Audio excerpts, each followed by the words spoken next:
Okay, perfect timing. I just finished my last little text to everybody. I tried so hard to get everybody. If I forgot to say your name in a personal good morning greeting. Oh, John Hickman, good morning. Then I apologize. So, hi, everybody. It is Monday morning, and I have my coffee, and I have it in my Happy Holidays mug. What are you laughing at? Totally intense story. Like, got my Gatorade, got my whatever. Okay. That's a family story. Yeah, Eric just had a little flashback of a family thing. Anyway, I hope you guys all had a wonderful, I'm going to take my glasses off, had a wonderful Thanksgiving. Honestly, it has, I mean, it's weird that it's already Monday, but we had such a great time, and I'm so grateful that we had such a good time. Anyway, so how were you guys? Did you travel? Did you host? Did you have a house full? Were you kind of by yourself? You know, one of the saddest moments for me as a mom was it was 2 years ago. It was, or was it 3 years ago? No, it was 2 years ago. The Thanksgiving that we moved into this home that I'm in now, we closed on it the day before Thanksgiving. Like literally it was the day before Thanksgiving. And because of that, it was chaos, of course it was. Hard to get anything delivered, furniture, personal belongings, much less cook a Thanksgiving meal in a home that had no furniture. And our oldest son was still living in Texas at the time. I don't know where that picture is. Forrest, you should send it and see if I can pop it up. But that particular year, Forrest didn't come for Thanksgiving because it was hodgepodged. It was, we were moving in. There was no real moment. We did Publix for the majority of our holiday meal. And because of that, Forrest just stayed in Texas. And I remember him having his own little, it was sweet, but it also kind of made me cry a little bit. His picture of him sitting at his dining room table with his dog Scout, literally sitting like a person at the other end of the table in a chair. And then I think he had like a skeleton from Christmas decorations propped up in another chair. Halloween decorations, not a skeleton from Christmas Oh, decorations. sorry, a skeleton from Halloween, sorry. And anyway, it was funny and it was cute, but it kind of broke my heart all at the same time. So what a joyful, wonderful moment to have everybody here. And I say everybody, we did not have one of our son-in-laws here, Steele. He's not here right now, but we'll see him soon enough. I think he'll be back in February. So really excited about that. Anyway, so super excited. Let me know about you guys. Again, big Thanksgiving, small Thanksgiving, lots of people, nobody with you. Either way, I hope you found some time to be thankful. So we have lots of real estate stuff to talk about. We have lots of other fun, non-real estate, but life-related stuff to talk about. As always, we really appreciate you guys joining in. I say it all the time. I know Monday mornings is not really the best time. If you're really looking for those numbers, if you're really looking for those viewers, if you're really in it as a marketing strategy, Monday mornings at 9 a.m. is not the best time to do it, but I don't really care. I'm not in it for that. I'm in it for you guys. And this is kind of our time together. So it's a great way to start our week. Ben and Tracy. Sydney and Susan Forsgren. Oh, okay, yeah. So Ben and Tracy and Sydney and Susan Forsgren. Hi, Susan Forsgren. I want to know all about your Thanksgiving with the new baby. That was a new pleasure. You're going to have to give me some pointers as to how that's going to work for us next year. So super happy to see you guys. So let's go ahead and get to the What's Brewing, because sometimes I tend to talk about stuff that's actually part of What's Brewing. So, and Eric's like, you talk too much about whatever. So you don't really, but anyway, all right, here's What's Brewing.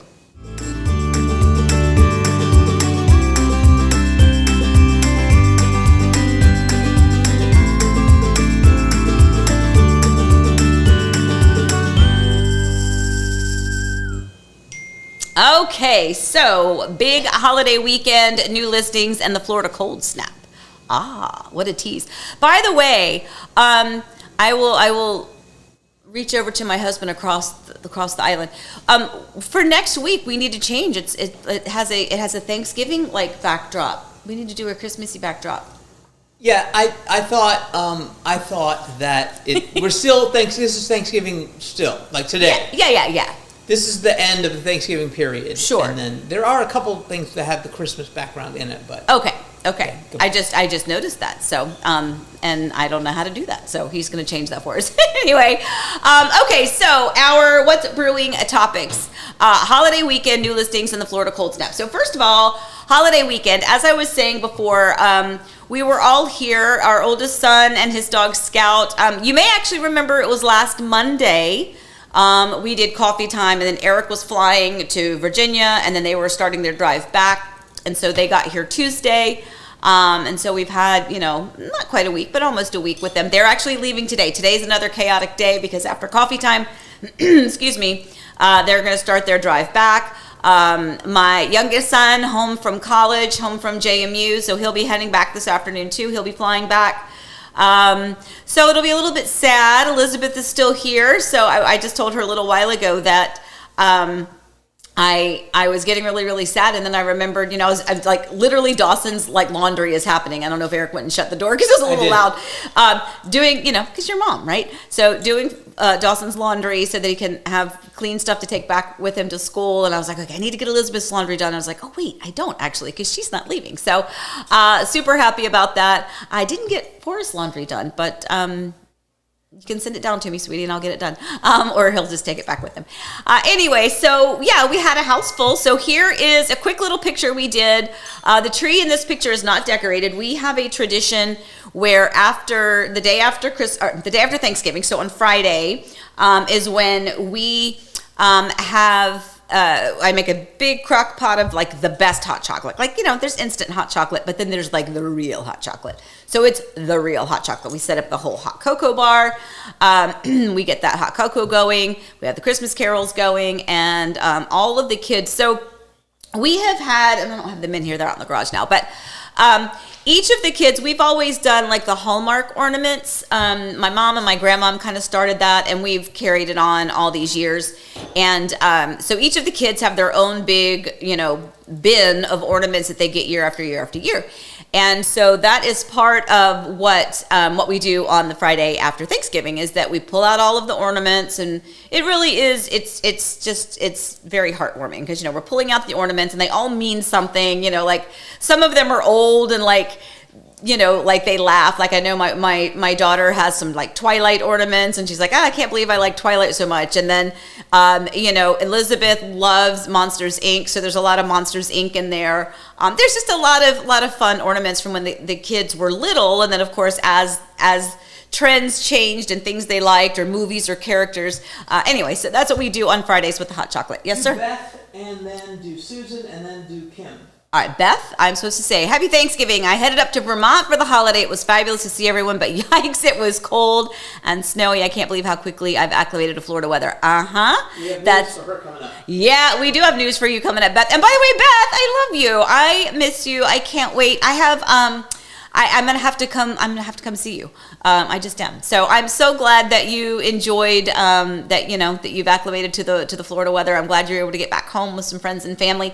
Did you guys see? I don't know if it was like a little Instagram reel or something about somebody in Minnesota where like the spaghetti was on a fork. Like they literally walked outside and it's so cold that they had spaghetti, a fork, and they do this and it froze, and then like their jeans, like their pants just freeze. I don't know if it's like a joke or not, but they're like, it's like seriously cold. So, well, I'm glad you're adapting here, and it is kind of funny how much you like that. Susan said, I worked at Busch Gardens all weekend. The sweet baby and his parents spent Thanksgiving with his other grandparents. My family was all scattered and theirs was all together. We get Christmas. You get Christmas. I'm just saying, Susan, you could always, don't have to work at Busch. You can come to our house. If they're going to leave you high and dry on Thanksgiving, I'm just saying, trip to Virginia or trip to Florida would be fine. And who else did you say what I was supposed to do? Oh, no. I missed somebody.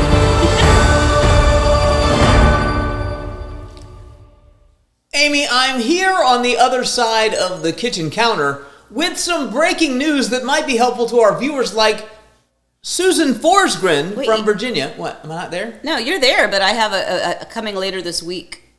Is that supposed to be there? I don't know. Okay, anyway, sorry, go ahead. You're not there, though. Oh, I'm not there. No, where I need to find you. There you go. There you are. Amy! Yes. I'm here on the other side of the counter. Oh, I know what I did. Okay, cool. Yeah. I'm here on the other side of the counter. Here's the thing. So I just wanted to share our system. When you have families spread out. So we have 4 kids. We do have So 4 what we kids. have done Yes. is This we is have brilliant, said, by the way. Everyone take I think- note. Now you have to have 4. First, have 4 kids. But you can work it out.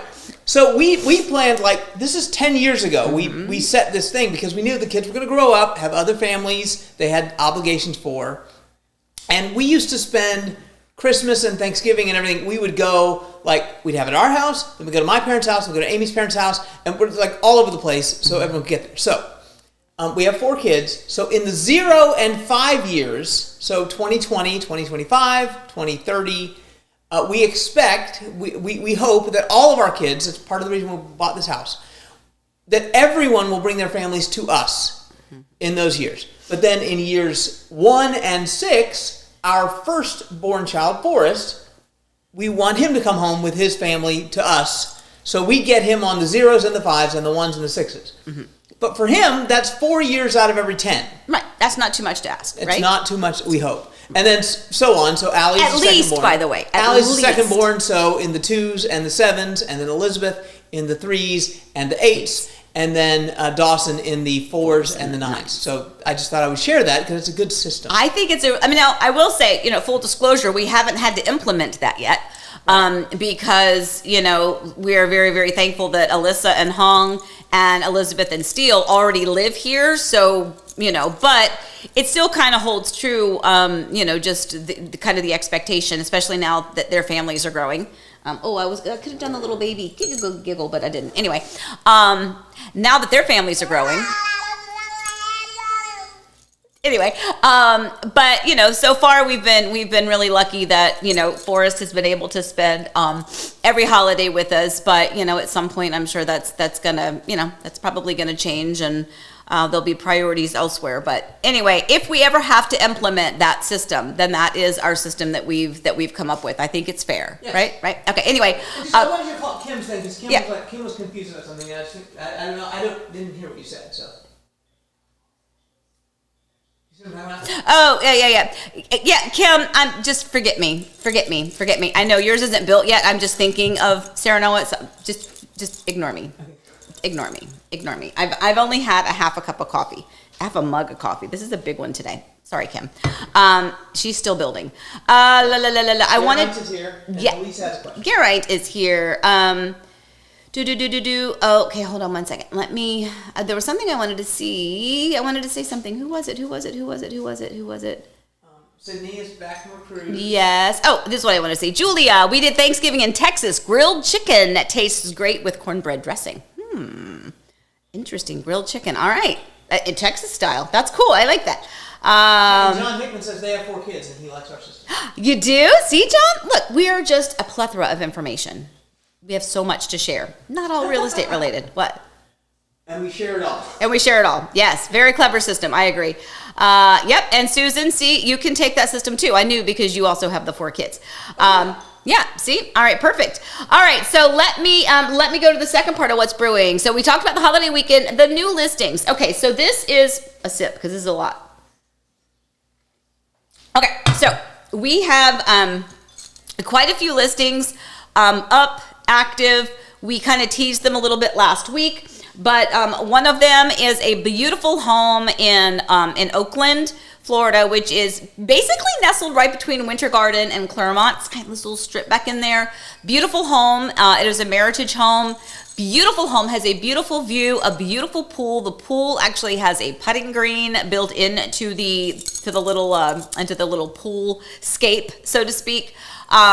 Nice big 2-story, beautiful 3-car garage. So if you're looking for a home with a side-by-side 3-car garage, I helped these clients when they originally purchased this home just a few years ago, and they are going to move back. Believe it or not, they're moving back to the cold. What is wrong with you? But at any rate, hey, to each their own. So this home is officially active.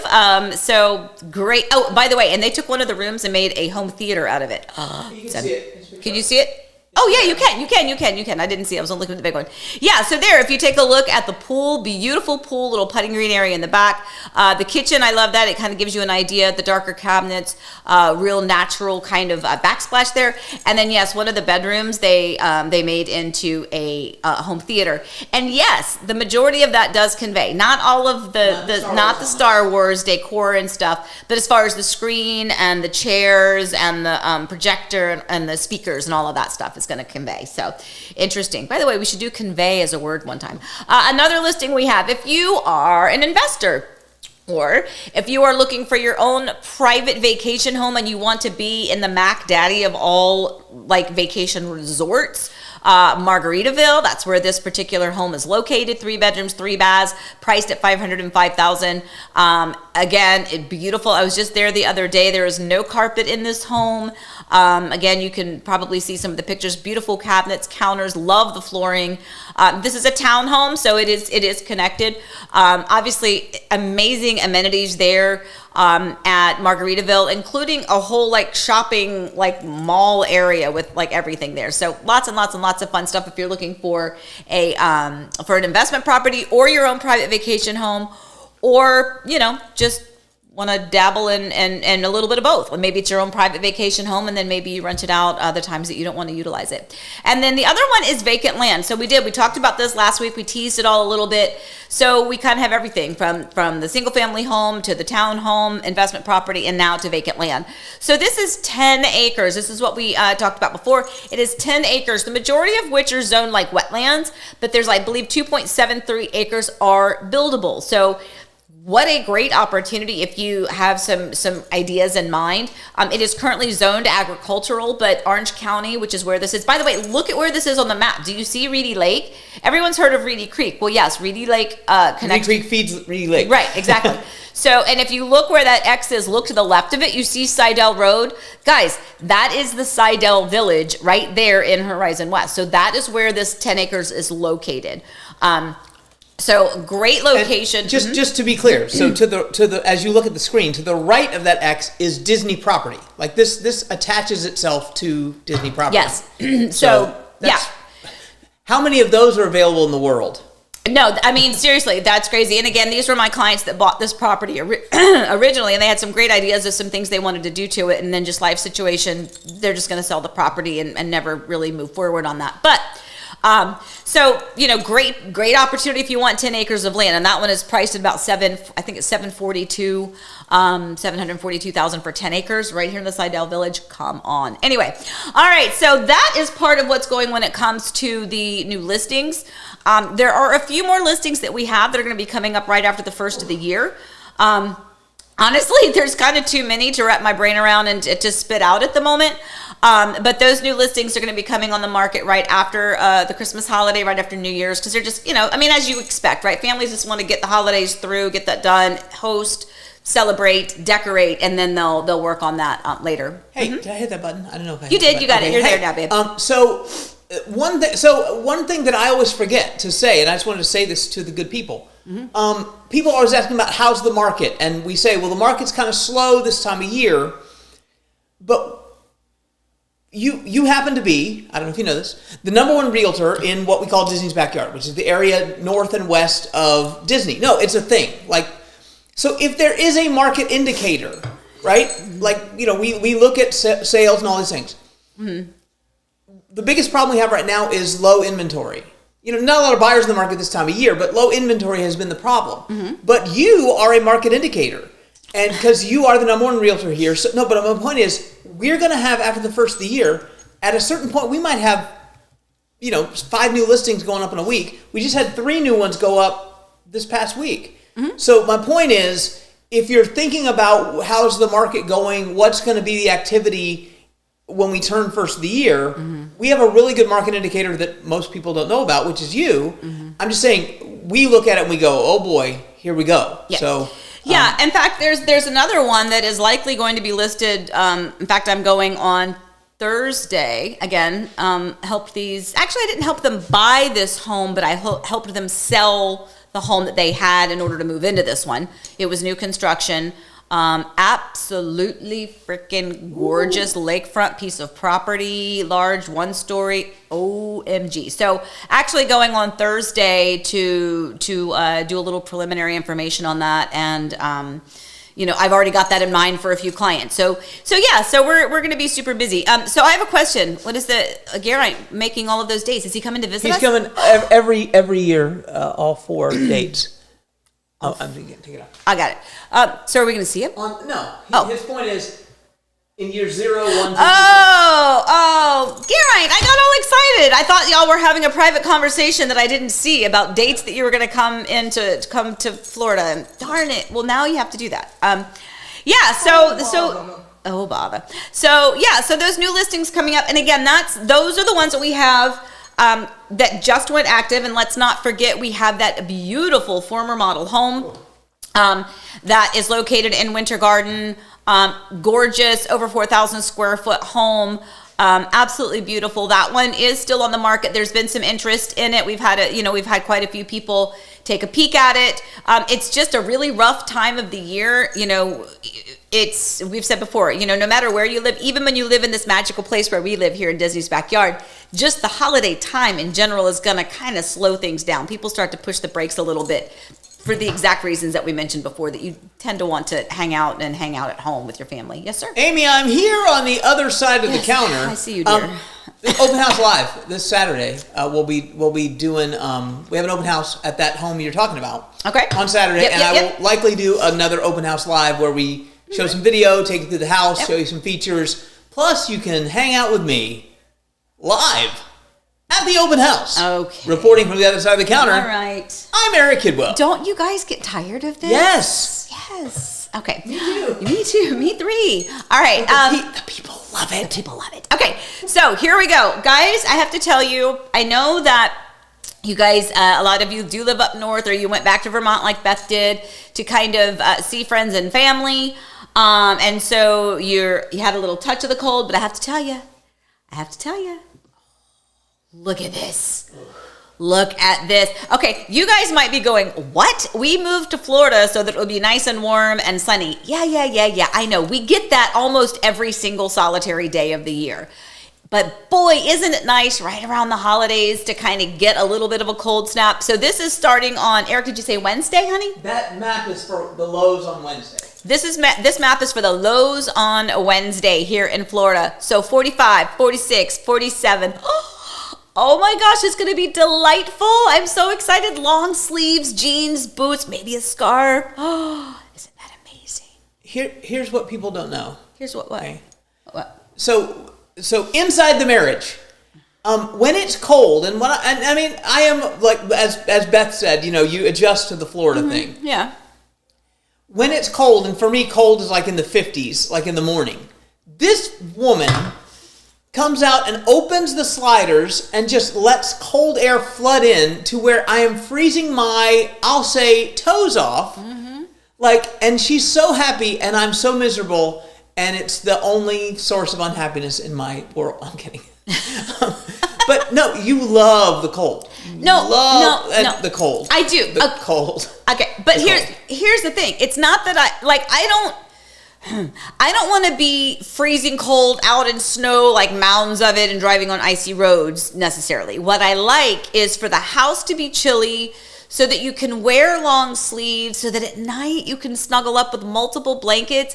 So, women of a certain age can kind of get hot when they sleep, and so you just don't want anything like on you or whatever. And it's just really nice to have it so cold that you can open a window and kind of let that cold air come in, and then you can snuggle up with your blankets. I'm just saying, it's kind of heavenly. So I look forward to it. I know it's not your cup of tea. All right. Yeah. What? Jay says, sweater weather. Sweater weather.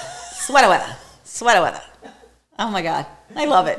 Sweater weather. And Ben has a good question. Ben, yes, I saw that actually. I tagged it for myself. Okay.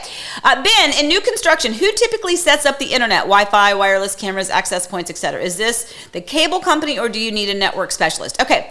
So Ben, this is a really good question. And as always, I swear it's not that I don't know the answer. The answer is it depends. So for instance, my daughter's home that she just built with Meritage over in Silverleaf. So obviously you pay for your internet. That's something that you're paying. However, when you are building from dirt, there are some builders that have these additional packages. So for every builder, you not only have a design center appointment. Okay, take that back. If you are building from dirt, okay, you will have your design center appointment. And during that design center appointment, you also have a low voltage appointment. And that is going to be with a specialist, someone who's going to help you with the cable and the internet. Do you need Cat 5? Do you need Cat 6? Do you need an extra this? Do you need an extra that? Do you need the cable chase? Do you need whatever? All of that is going to be added into that low voltage appointment. So all of that will be noted as well. So when they build your home. Now, a lot of the builders, you may get a Ring doorbell or a Nest doorbell or, you know, those types of security features. And in those cases, you have to have closed on the home. Okay, so you have like a regular ding ding doorbell. And then once you close on the home, ding ding doorbell. Once you've closed on your home and you have your internet established, then you have to get the security people to come out and install that. Now the answer, it's you know, the cameras then sometimes need to be added after the fact, but the pre-wiring is done before. So, you know, the point is you can have, if you have special needs, like for, I need a Mac Daddy of like major, like bunker down, like security system, you have the ability to do that if you build from dirt, okay? If you have already purchased a home and now you need to add this after the fact, well, obviously you need a specialist to come out, and they can certainly still do that even if the home is already built. But I do think that's interesting. A lot of people don't know that you not only pick out your cabinets, counters, flooring, lights, hardware, backsplash, but you also have a specialized appointment with someone separate who's going to go over all of the low voltage options for you, including security as well as internet and cable. Amy, certainly internet is always working in the community when the home closes. No. Is that not true? Tell me about any stories you have about that. Yeah, Allie, you tell us the exact amount of time, but when our daughter and son-in-law, hi Adrian, who just popped in. So like when my daughter and son-in-law purchased their home, by the way, in a community that had been well established, right? Well established, hundreds and hundreds of homes in the community, all living there for years and years with internet, cable, all of that. But the phase that my daughter purchased, where she built, was a separate phase. And there was a miscommunication, a non-communication, I don't know what the delay was, between the builder and was it Verizon or Spectrum. To get the lines down where they needed to be. So when they closed on their home, there were no lines to hook up the internet or to get it all synced together. So after they moved in their home, it was at least a week. Wasn't it like 2 or 3 weeks? It was a long time. It was shorter than it would have been, but our son-in-law was very, very, very active with communicating with the cable company. Yeah. So anyway, so that was a really good point. That yes, in most cases, your internet is already going to be established in the community, but you know, there are situations where you may close on a home and you may not have internet for a few days, or even longer if there's been a mix-up. There's Allie. She says she can't remember exactly how long it was, but it was about 3 weeks, she wants to say. And Julia's leaving. Julia's leaving. Okay, bye, Julia. We love you. Monday morning. Yep, you got it. Bye. We'll see you later. Okay, so did I get all of that? Yes, so the Florida cold snap. So let's just take a look at those temperatures again, shall we? Let's look at them, because don't they look just beautiful? Again, I know. Everybody wants to come to Florida to establish, you know, like the warmth. But for us, we're kind of excited about it. So anyway, okay, so don't forget, as a reminder, if you have questions, I think a couple have popped in. I know I just answered Ben's. Yeah, I think we're good too. So why don't you do what's the word? Actually, John Hickman said, with Ashton Woods, we had a third party for our low voltage requirements. After our design center meeting, it wasn't cheap, but we did get to pick our needs. Yeah, so exactly. So that's a perfect example. You know, you get to, you have that separate meeting. Sometimes it's a separate day, separate location. Most cases it's at the design center. They're like, hey, we're going to stop the design. Here's time for your low voltage. And then you kind of go to a different little section. But every builder's going to work it differently. But again, if you build from dirt, you should have that opportunity. So good. Glad to hear that you got that done. I wanted to throw out one more thing too. Sure. The fact that some of those builders, that's a third party thing, you can, let me know if you agree. I think that is one of the most common things that get screwed up in translation. Mm-hmm. Like you bought something because with your salesperson you said, okay, we want 3 extra whatever. Or maybe you go, so that goes in the contract, but then you go to the third party person, then that doesn't get communicated back the other way, and then that's when at the final walkthrough you're going, well, where are these extra low volt things that I paid for? And it's like, would you agree that sometimes gets messed up? I think there's a chance for anything to get mixed up anywhere because, it's paperwork, it's people, and all of it can have problems. But it should be marked. I wish I had some of these. I should pull them up next time. I should know what you're going to ask in advance. But when you build, there's usually a piece of paper within your packet that when you're sitting with that low voltage person where they go into the room and they'll mark things like outlet, low voltage, cat 6, whatever. And so it's just a way for you to kind of see, and that is something that the builder gets. But yes, in answer to your question, Eric, you do have to, you all right there, dear? I have plans. Oh, okay. Yeah, that's fine. Meanwhile, Lisa. Yes, I saw. But anyway, so the point is when you do your pre-drywall walkthrough, it really is important to check on not only, the structural options that you've added, but definitely take a look at the low voltage. And keep in mind, this is so important. Do you know how many times the pre-wiring has been done for maybe an outlet, maybe an up high outlet, maybe a cat 6 somewhere out of the norm, and the drywall crew covers over it and then they forget to cut it back out. Super important to make sure that you're paying attention to things like that. It's there, they just have to cut it out. And that's exactly what happened to our daughter's first house, I believe. So anyway, and Lisa, yes, your question about Osprey Ranch. So actually that's on my list today. I have somebody else also interested in the community, so I'm still trying to get some updated info on that. So that we can give you the latest and greatest. So I'll send you a text once I get some of that info.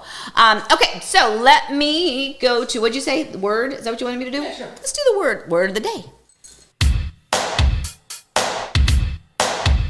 Oh, now come on, Amy, tell me what's the word. Okay, the word of the day is disclosure.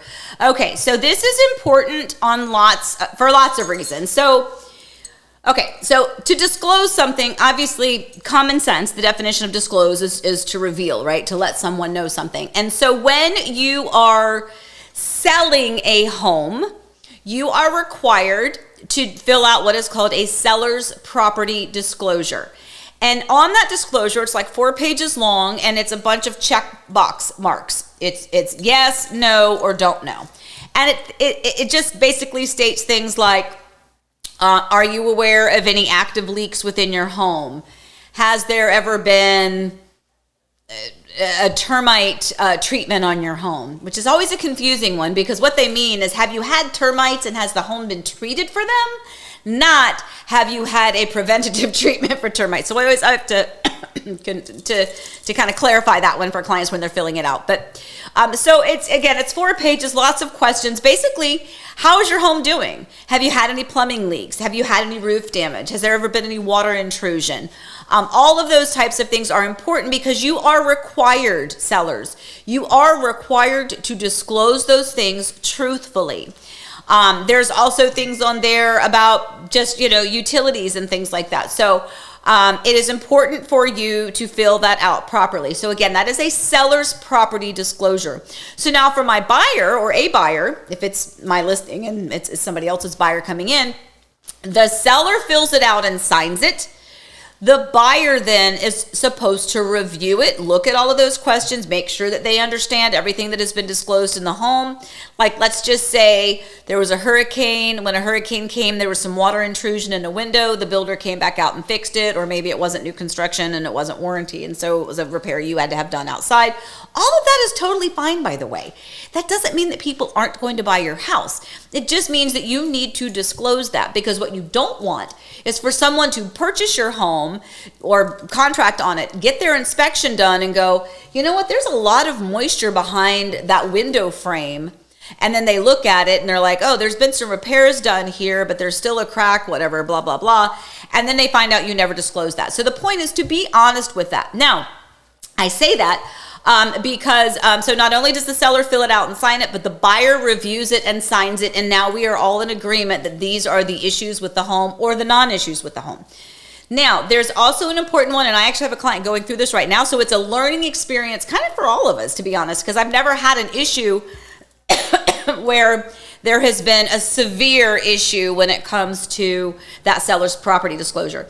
So I had some clients who purchased a beautiful home. They've closed on the home a few months ago, and they, all paperwork, all seller's property disclosure, and all MLS information indicated that it was on public sewer.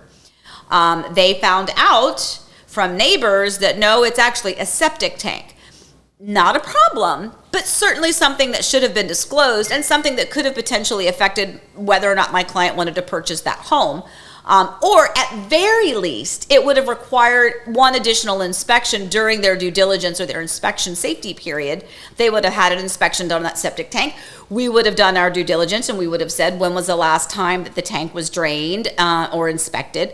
So there are other questions. Well, so now after the fact, they have closed on the home, and because they've just found out, we're actually going through a situation right now where, you know, we're hoping that the seller will just accommodate and pay for a septic inspection, and that everything will be fine and we can move on. But it could potentially, in other situations, or this one, hopefully not this one, where that is grounds for a non-disclosure, and then you get lawyers involved, and then it can be a lot messier and a lot more expensive. So my point is, the word of the day is disclosure. So when you are filling out your seller's property disclosure, be honest. It doesn't mean that somebody's not going to buy your home. I've had clients on both sides go, hey, can you clarify?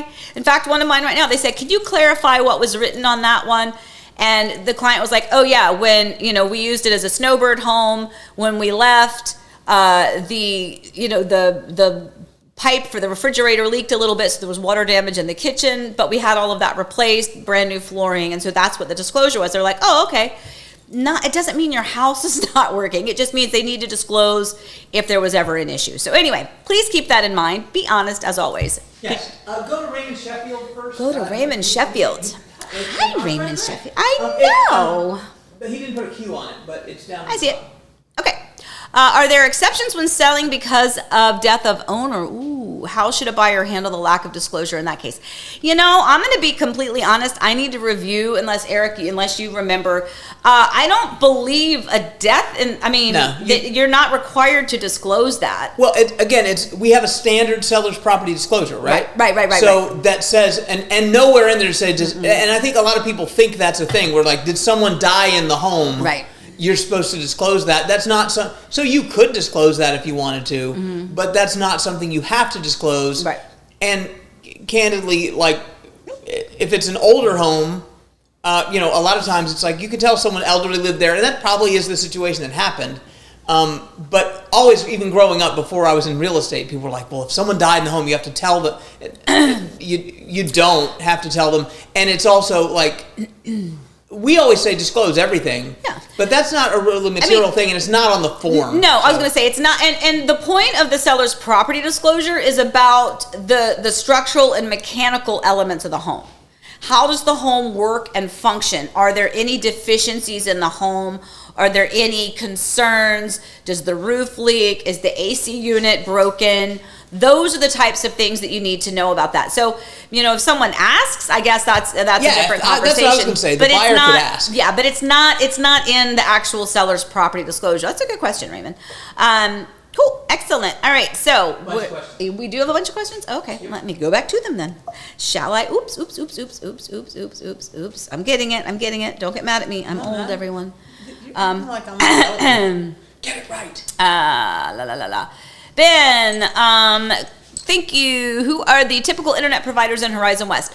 So you have CenturyLink, but mostly it is Spectrum. And again, it depends on whether or not CenturyLink has done their fiber, right? But in most cases, it's Spectrum here in this area. Rob, who is the primary hardwired cable service in your area and 5G hotspot? Yep, same question. So yeah, and yes, 5G hotspot is available. Kim says, do you ever get to the beach? If so, which one is your favorite? That's a really good question. And unfortunately, you're going to be shocked. All of you, are you ready? Are you ready for your mouth to drop? I've not been to the beach since we've moved to Florida. Been to the beaches before we moved to Florida, but since we've been here. We did. Was it Amelia Island? No, Anna Marie Island. Is it Anna Marie Island? Yes. Anna Marie Island. I lied. I did go to the beach. My son has gone to New Smyrna quite a bit. Now I'm panicked because I hear there's more sharks at New Smyrna, so I don't want him to ever go there again. Cocoa Beach is not too far from here. But yeah, I haven't. I mean, we just don't have time, and that's part of the reason we built that thing that you see behind us. Is that I'd rather be right there personally. For many people, Amy. Yes, sir. For many people, Amy, which beach you prefer is really akin to the old Tupac Shakur Biggie Smalls rivalry, East Side versus West Side. Yes. I mean, I would just say that really. I like. You prefer which? I prefer the Gulf side, to be honest. I would rather go to Clearwater Beach, Which is West Side. Yes. Yes. West Don't throw side. up a sign. West Side. Don't throw up a I don't even know that, but yeah. So I mean, just as far as a personal preference, I mean, I grew up on the Atlantic Ocean, like in Virginia Beach, so I'm very familiar with the Atlantic Ocean side. And obviously, Florida is not Virginia, but still. But I've been to Clearwater Beach, several times as well. I tend to like the sand there better. I know. But if you know, you know, right? So yeah, I like the sand better on the west side. Our son likes New Smyrna because they can drive. You can drive up on the beach in his truck, and so he and his friends go. And he's got a truck with a cooler built into the back, and so they really like. Yeah, so I think if you're definitely doing like a day trip and you want your cooler and all your stuff, I think New Smyrna is kind of awesome because you can drive up on it. So very good. Okay, so I want to move on because we have what do you want to do next? Zillow. You can do Zillow if you want, sure. Let's do Zillow. We haven't done it.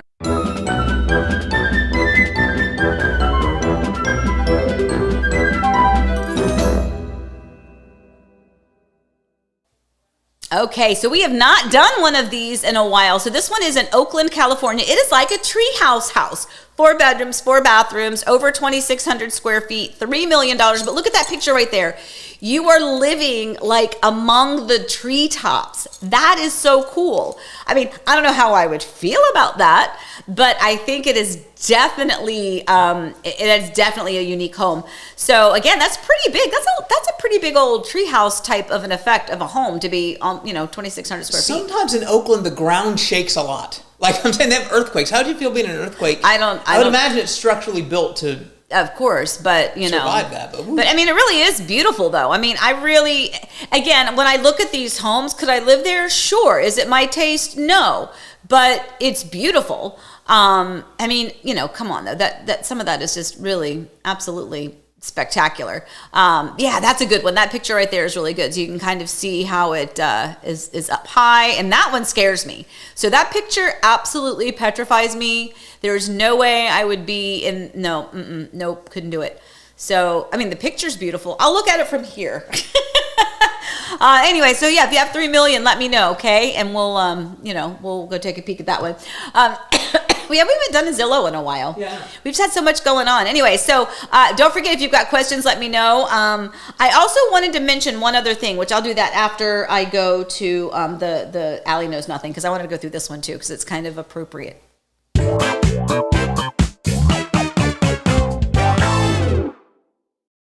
What happens if I'm working with a realtor, but I'm not very happy and I want to switch realtors? Do I have any options? How does that work?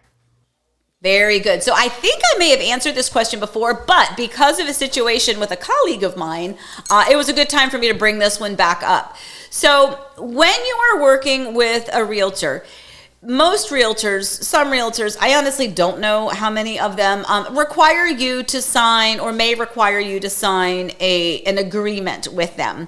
And I think that's important as a realtor who honestly has done a lot of work for a client, and then then all of a sudden they decide to go buy new construction somewhere, and they're like, oh, well, I didn't think about you. I'm like, oh, okay. But so there are reasons that as a realtor, we should require our clients to sign that. But I also have mixed feelings because, what if that relationship what if you don't really jive with that person? So the reality is, in answer to Allie's question, if you want to switch realtors, there's a couple of things you need to do. First of all, you need to be completely open and honest with that agent and just tell them, hey, look, I appreciate all the help, and I think I'm gonna go in a different direction, or I'm gonna look for something else in a different area and find a different realtor, whatever the case is. But please understand that if you have signed an agreement with that agent, you may be kind of obligated to them. Although, again, I always feel like most honest, good people are going to be like, hey, look, if I'm not working for you, as long as you don't buy a house that I showed you, as long as you're not going to a builder or a community where I showed you, there is something, procuring cause is what we call it. So, for instance, when I have clients that are looking at new construction, I have my contacts with all of these builders, and I'll reach out to my builder contact, and I'll say, hey, look, I've got these clients. This community is a really good fit for them, and it could be something that ends up being on their short list. Well, so they're already in the system, and they're registered as my client. So it's not like you can go back to that community, 3 weeks later with a different realtor, because I'm protected by that builder because they understand how it works. Now, that's new construction, but there's other elements that maybe you're not protected. So point is, Allie, if you're not happy, have that honest, open, heart-to-heart conversation with your agent and let them know, because maybe they're just not giving you something and they didn't know that it was something that you needed. I mean, we're, perfectly imperfect humans. So maybe the person just didn't know, and maybe they can work better for you as your advocate. Otherwise, just let them know. And if you've signed something, that's really kind of your key that you may be locked in. But for you specifically, Allie, if you don't like your realtor, you have a bigger problem. Yeah, because Allie, it if you better don't be like your mom. realtor, you got a bigger problem because it's your mama. I also wanted to point out that in the comments that in terms of beaches, Florida Man likes Gulfside, and Mrs. Florida Man agrees. Of course they do. Of course they do. Lisa, by the way, I'm going to text you later. So Lisa, what are your thoughts about the doom and gloom of the real estate market bubble pop? So many analysts are predicting the burst. What would that look like in your area? That is a great question. So I know Erica's probably going to want to chime in on this one too. Yes. But so, okay, so this is, and any of you that are here that I've talked to on the phone, or that I probably have repeated it on coffee time too, where we live, and anything that I say is really going to be related right here to our little area, our little magical wonderland here in Disney's backyard. I can't speak for somebody in Montana or in Mississippi or in Virginia or New Jersey, because all of that is different. But where we live, we are kind of special. People almost always are going to want to move to Florida for the heat. Right? They're going to want to escape the cold. They want to come here, if nothing else, to have a warmer climate. People also like to come here because they love Disney, and so they want to be close to Disney. Whether they're right here in Disney's backyard or they're Disney's backyard adjacent, people like to come here. So I feel like our real estate market is always going to be active, bridging strong, in my personal opinion. Assuming that Disney is strong and solid and Universal is strong and solid. I mean, there's just way too much here that kind of keeps people coming and coming back if they only vacation here. And it's those people that come back and back and back and back that eventually want to move here. Now, do we still have issues with low inventory, high interest rates? Well, of course. So we do have that right now. We have low inventory, but what's happening right now is, the builders are giving great incentives because they're trying to get some of these things, the little bit of inventory that they have, they're going to give great incentives to try to get them under contract before the end of the year. But I don't really see where we are any major change. And it's kind of like what Eric addressed earlier. I know that personally, I have so many listings that are coming up after the first of the year.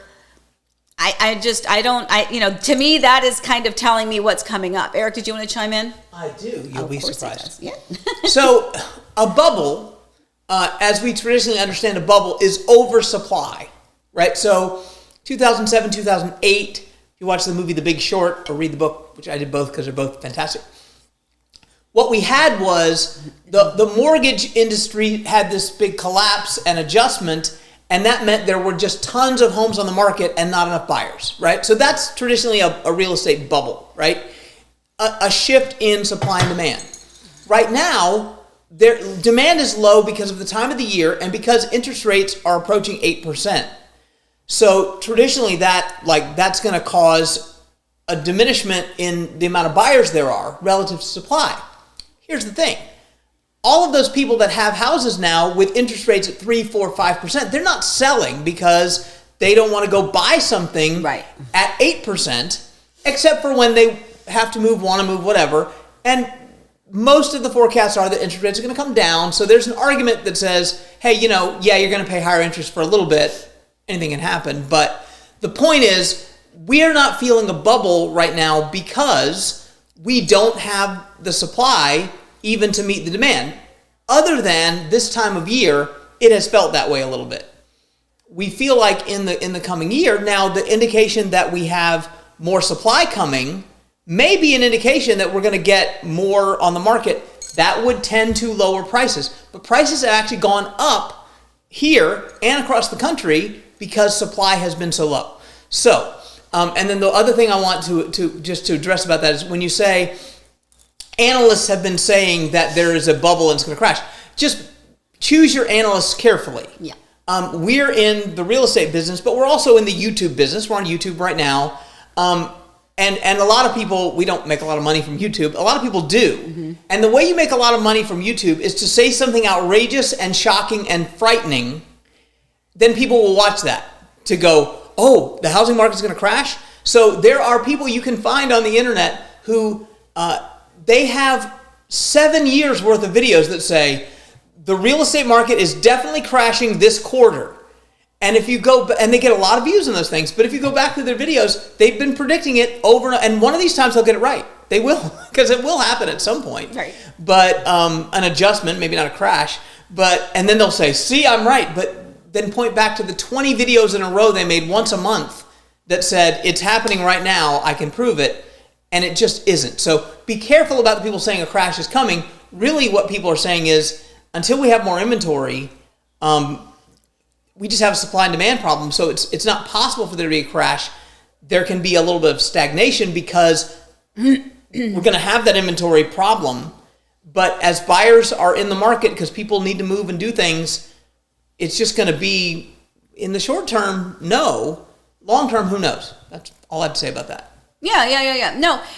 So there is a theater term in lighting called, is it flash and trash, right? Yeah. And sometimes those analysts or some of the people who their whole source, not their whole source, but a lot of their income comes from the YouTube monetization.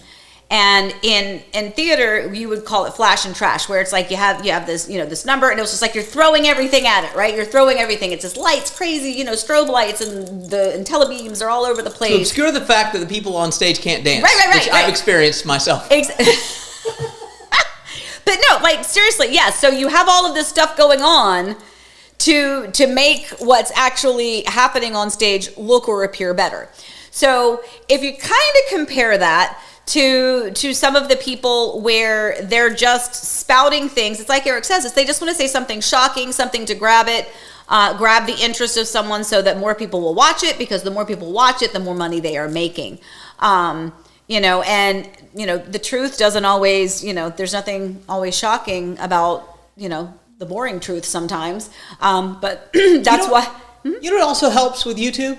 When people like and subscribe a video, that really does help. Yeah. You should do that. Flash and trash, flash and trash, flash and trash.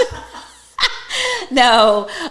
Anyway, all right. So I have to address this because we missed it earlier. We were talking about if somebody has to disclose if someone dies in a home. And then Kim says, what if the house is haunted?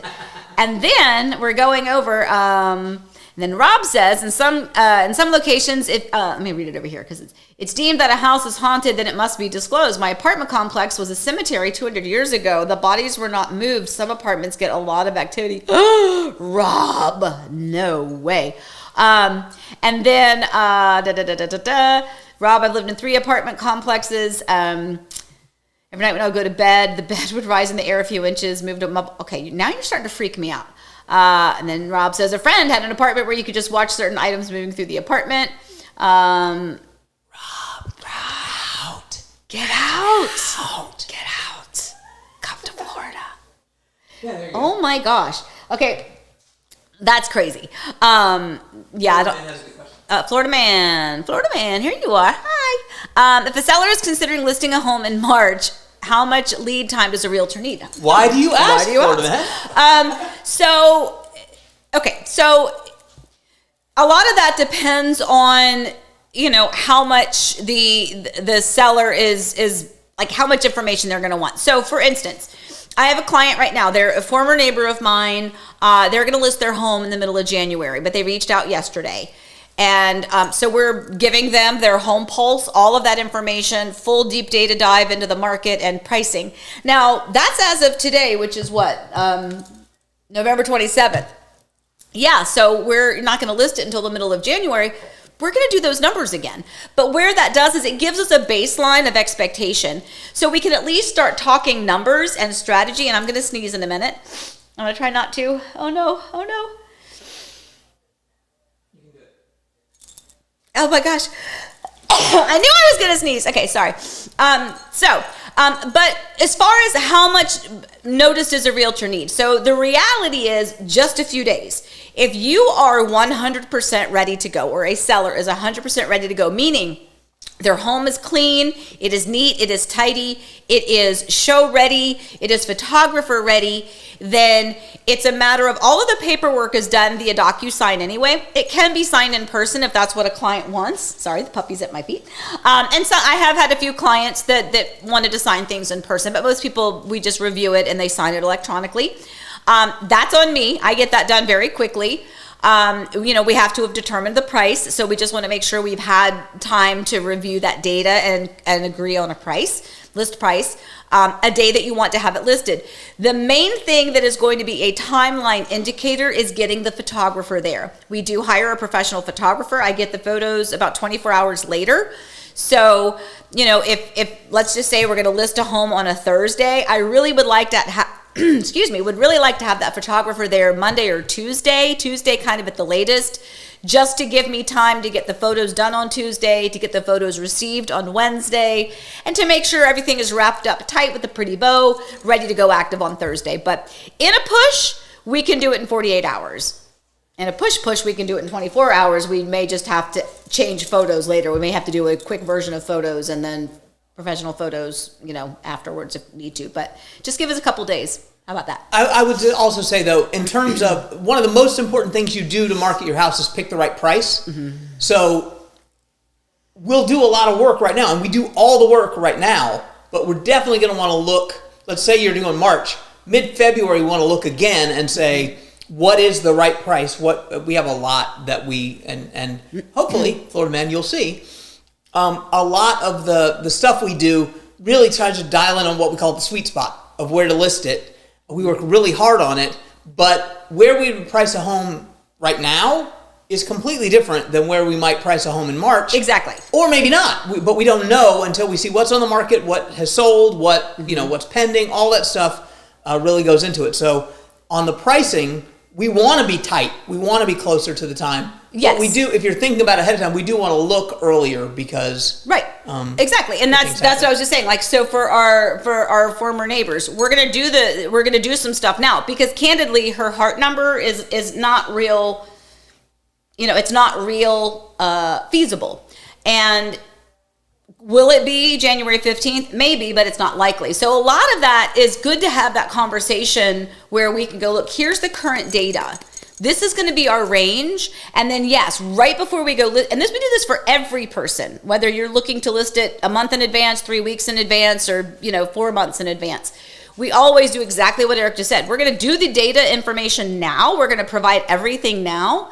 And then we're going to redo those numbers right before it goes active, because we may have more comps in there that's going to adjust us, hopefully up.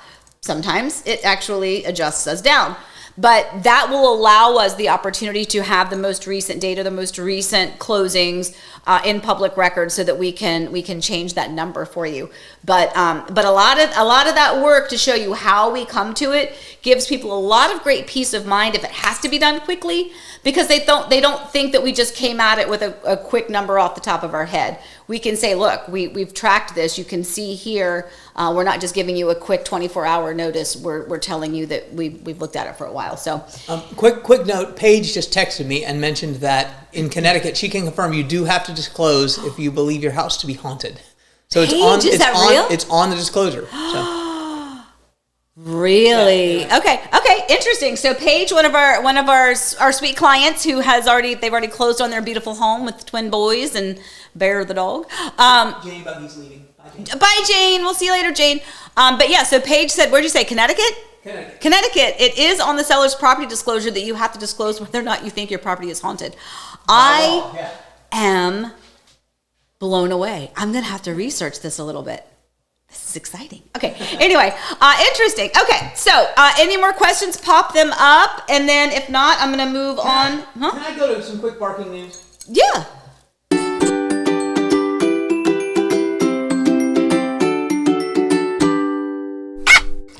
I can't see it because I don't want to grab her from underneath you. But we discovered this week that the official dog of Disney's Backyard, who is Daisy Jane Kidwell, she has a hidden Mickey on her. So we'll show you that next week. But I just saw it as she's sitting under your thing, and I don't want to pick her up. Yeah. But she has a Mickey Mouse head on her side. She's got the little black fur is kind of shaped like. And we have already declared her the official dog of Disney's Backyard. But we did, she is. Can. So yeah. I just wanted to get that in, and plus I wanted to do the baby sound again because you love it. The baby sound. Oh. I do love it. I do absolutely love that. Okay, I'm going to move on one more time, and then we're going to get out of here because it is already 10 o'clock. So the last thing we'll do is what I'm watching.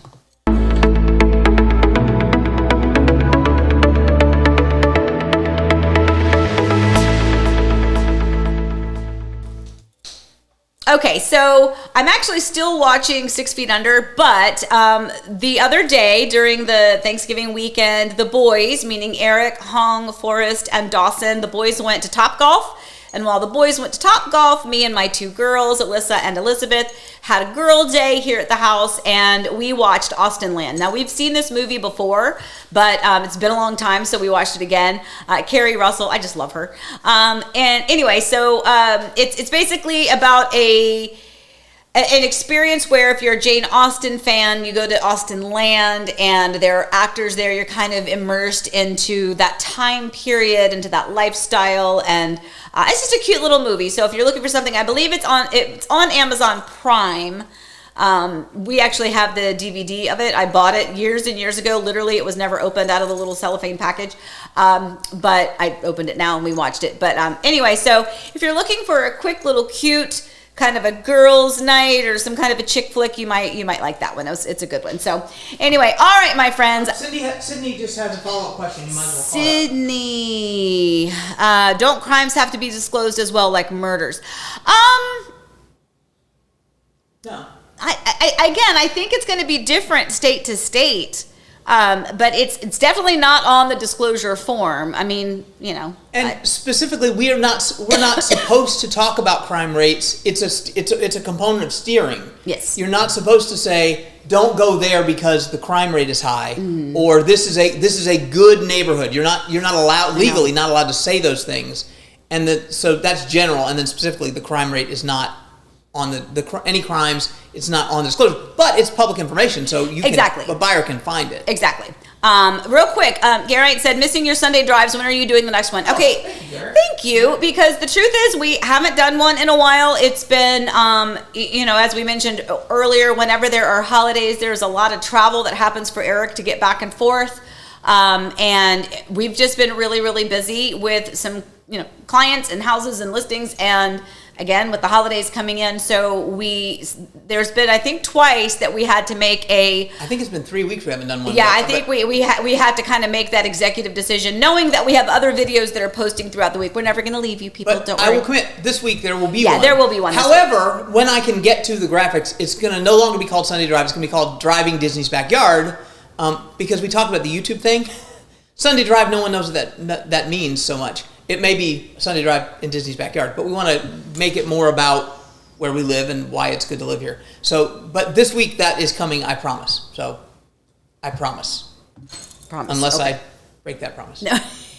Well, it'll have to be later this week because he's Yes. leaving this afternoon to start the trek back to Virginia. So please wish our family safe travels. And for any of you that might still be traveling or have friends or family that are traveling away, getting back home, again, I know most people probably have already gotten themselves where they need to go. But anyway, so we are going to see you next week, everybody. Don't forget, we will have our Sunday drive, which will be called Driving Disney's Backyard. And hopefully we'll have another video tour for you as well. Probably, most likely, it's going to be that really cool Margaritaville townhome, maybe, perhaps. Lots of stuff to show you. So, as always, guys, we appreciate you watching so much. Please, hold on, wrap up. I gotta find my button. Where's the wrap up? It's what? There it is. I see it. All right, guys, as everybody, we always tell you this all the time. Oh, wait, somebody said, Lisa says it should be called Driving Miss Daisy. That's so cute. And then Garrett says, by the way, have you watched the new episodes of Crown? No, that's on my list, my friend. I'm actually going to do that.